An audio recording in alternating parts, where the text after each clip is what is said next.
अस्सलाम वालेकुम। जिला फलोदी के इस तालीमी कॉन्फ्रेंस में हमारे बीच में केरल से मुफ्ती आजम जो हमारे इस फलोदी में आए हैं, तो सबसे पहले तो इनका आप सभी की तरफ से तहे दिल से शुक्रिया अदा करते हैं और स्वागत करते हैं, वेलकम करते हैं। बाबू शहीद गुलाम हुसैन साहब जिन्होंने आज ये बहुत बड़ा प्रोग्राम किया है और तमाम मंच पे बैठे हुए उलेमा, क्योंकि पूरे देश से आए हैं, सबको एक साथ ही मैं संबोधित करता हूं। और यहाँ पर अमीन साहब, मदरसा बोर्ड के चेयरमैन चौबदार साहब, कृष्णाराम जी, कुब सिंह जी और तमाम जोधपुर, बीकानेर और आसपास जिलों से, फलोदी से मेरे बुजुर्गों, नौजवान साथियों और प्रेस के बंधुओं, सबसे पहले तो मैं आप सभी को बहुत बहुत मुबारकबाद देता हूँ कि तालीम के लिए जो बाबू गुलाम हुसैन साहब ने आज से शायद 2 साल तकरीबन हो गए, मेरे हिसाब से 1 साल 2 साल हो गए। 2 साल पहले यहाँ पर जो नींव रखी थी फलोदी के अंदर, आज वो बिल्डिंग, वो इदारा तैयार होकर हमारे सामने खड़ा है। ये सबसे पहले बुनियाद आपने रखी, ये आपकी मेहनत है और आपकी मेहनत की वजह से ये इदारा तैयार हुआ है। जैसे अभी पटना से हमारे प्रोफेसर साहब बताए रहे थे आपको शिक्षा के बारे में, तालीम के बारे में, दीन के बारे में, सब चीज़ें आपको अलग अलग इन्होंने बताई। और इस कड़ी में मैं भी आप लोगों से यही गुजारिश करता हूं कि तालीम सबसे जरूरी है। बिना तालीम के व्यक्ति, इंसान अंधा है। आज से पहले लोग क्या करते थे, क्या नहीं करते थे, हमारे बुजुर्ग जानते हैं। और उस समय भी ऐसे बुजुर्ग हुए कि उन्होंने भी तालीम के लिए काम किया। पर आज जो वक्त की जरूरत है, उस जरूरत को हमें समझना पड़ेगा। और जब तक उस चीज को हम नहीं समझेंगे, जिस प्रकार से दुनिया जिस रफ्तार से चल रही है, तो हमारी कौम, हम लोग बहुत पीछे रह जाएंगे।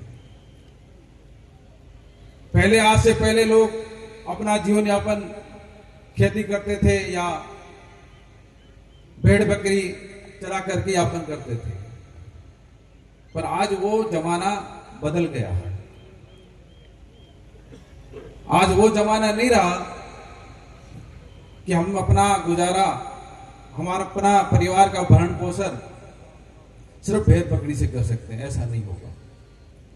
आज जरूरत है हमारे बच्चों को तालीम देने की। आज तमाम जो हमारे उलमा बैठे हैं यहाँ पर, या एजुकेशन से जुड़े हुए लोग बैठे हैं, हर जिले के अंदर ये कोशिश करते हैं, प्रयास करते हैं कि हर बड़े कस्बों में, गांव के अंदर छोटे ये बड़े इदारे हो जाए, ताकि आने वाली जो पीढ़ी है, उस पीढ़ी के लिए तालीम की जो जरूरत है, उस जरूरत को पूरा कर सके। तो मैं समझता हूं हर कोई अपना अपना अपनी जगह अच्छा प्रयास कर रहा है। गुलाम हुसैन बाबू साहब ने ये पौधा लगा दिया, इस पौधे की सेवा करना, इसकी छाया लेना, ये आपका और हमारा काम है। इसकी सेवा करोगे अच्छी तरह से तो आपको इसका फायदा मिल जाएगा। अन्यथा आप लोग आए अपने बच्चों को इदारों में नहीं भेजोगे, बच्चियों को इदारे में नहीं भेजोगे, तो ये बड़ी बड़ी बिल्डिंग हम कितनी भी बना दें तो कोई काम नहीं आएगी। इसलिए जो पौधा लगाया है उस पौधे की खिदमत करना आपका और हमारा काम है। सरकार की तरफ से आज देखते हैं हम कि हमेशा कोई भी सरकार आती है, हमेशा ये प्रयास करती है, शिक्षा के लिए, तालीम के लिए करोड़ों रुपए खर्च करते हैं। आपने देखा गांव के अंदर सरकारें प्रोग्राम चलाती है, कभी प्रौढ़ शिक्षा के नाम से, कभी अनौपचारिक शिक्षा के नाम से, कभी जो पुराने लोग हैं उनको अपने हस्ताक्षर सिखाने के नाम से अभियान शुरू करती है। क्यों करती है? इसलिए करती है कि लोग शिक्षा की तरफ तवज्जो दें, शिक्षा की अहमियत को समझे। इसलिए हमारा यह फर्ज बनता है, चाहे बच्चा हो, चाहे बेटी हो, चाहे बेटा हो। आज कई जगह मैं देखता हूं कि लड़कों से ज्यादा लड़कियां मेरिट में अच्छा नंबर लाती हैं। कई इदारे मैंने देखे हैं जहां जहां बच्चियों के अलग से इदारे बने हुए हैं, उनकी आप तालीम जाके देखोगे तो लड़कों से भी बच्चियां हमारी आती हैं। तो उसमें फर्क नहीं समझना है।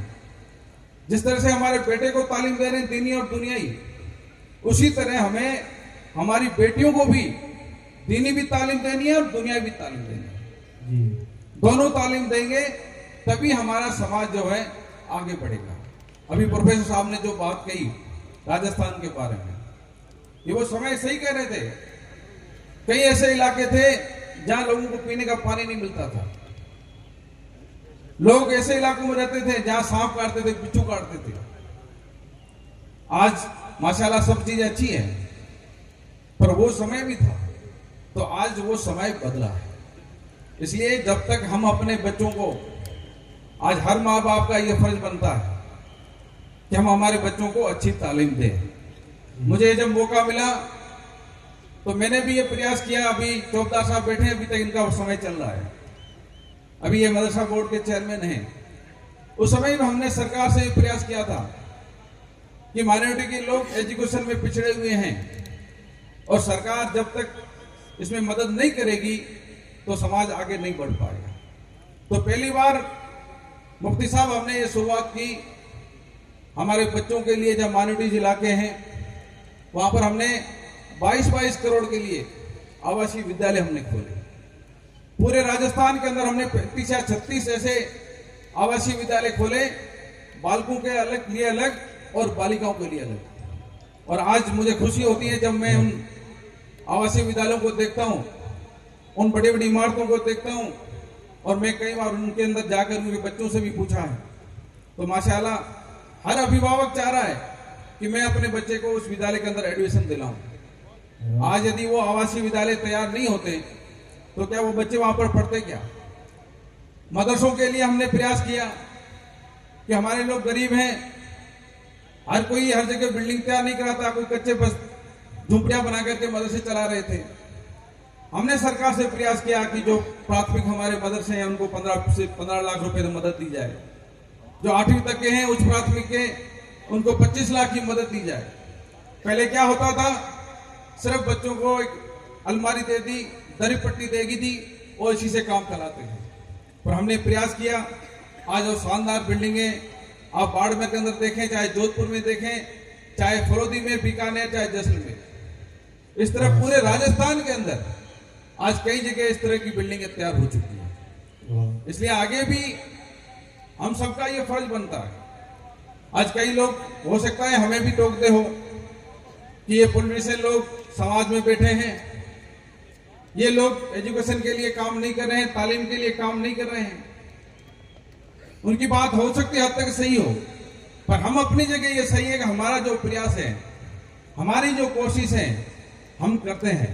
पर जब तक घर का अभिभावक कोशिश नहीं करेगा, प्रयास नहीं करेगा, तब तक बच्चा जो है तालीम नहीं लेगा। कितनी भी हम बड़ी बिल्डिंगें बनाने बड़ा काम कर लें, जब तक आपके दिल में आपने ठान लिया कि हमें अपने बच्चे को तालीम देना है, बेटा और बेटी को, तो दुनिया की कोई भी ताकत उसको रोक नहीं सकती। मैं दावे के साथ कह सकता हूँ। इसलिए मैं आज आप सभी से एक गुजारिश करता हूँ, अपने बच्चों को अच्छी तालीम दें, अच्छा रास्ता बताएं, नेक रास्ता बताया ताकि वो बच्चा आगे जाके कामयाब हो, डॉक्टर बने, इंजीनियर बने, IAS IPS बने, RS बने, बड़े बड़े ओहदे पे जाए।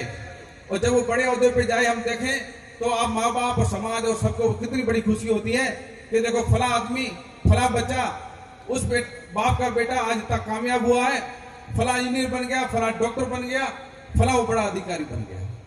तो उसकी खुशी सिर्फ उसके अभिभावक को नहीं होती, पूरी कौम को होती है। तो ये सब चीजें हम जब दिल में रखेंगे तब हम अपने समाज को आगे बढ़ा पाएंगे। इसलिए मेरी गुजारिश है, अब पुराने का वक्त चला गया। पहले भेड़ बकरियों के लिए जगह हुआ करती थी, आज वो गोचर की जमीन पे नहीं है, औरन की जमीन पे नहीं है। आज आप अपने बच्चे को अपने भेड़ बकरी में डालोगे तो भेड़ बकरी चारने की जगह भी नहीं है आगे।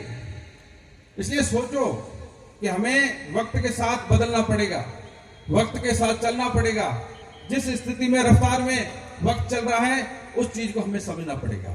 बाकी आज देखो, मैं हर जगह कहता हूं कि आज कई हमारे बच्चे जो हैं, अपन देखते हैं समाज में वो रास्ता छोड़ देते हैं, वो गलत ट्रैक पे चले जाते हैं। और कई आपके चाहे फलोदिया हो, चाहे जैसलमेर हो, चाहे बाड़मेर हो, हमारे बच्चे ऐसी संगति में चले जाते हैं कि वो नशेदार बन जाते हैं।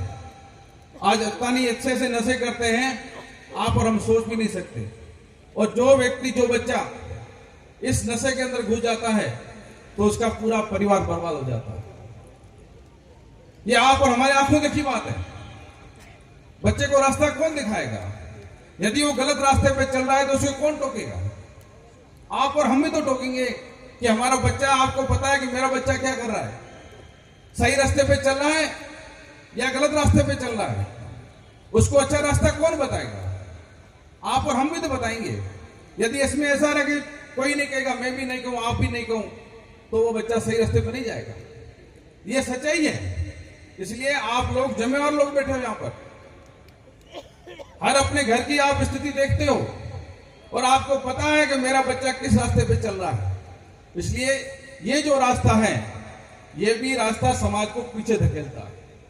और जो इस रास्ते पे आपको डाल रहा है वो आपके लिए सजन नहीं है, वो व्यक्ति आपके लिए अच्छा नहीं है, वो आपको बर्बाद करने वाला है।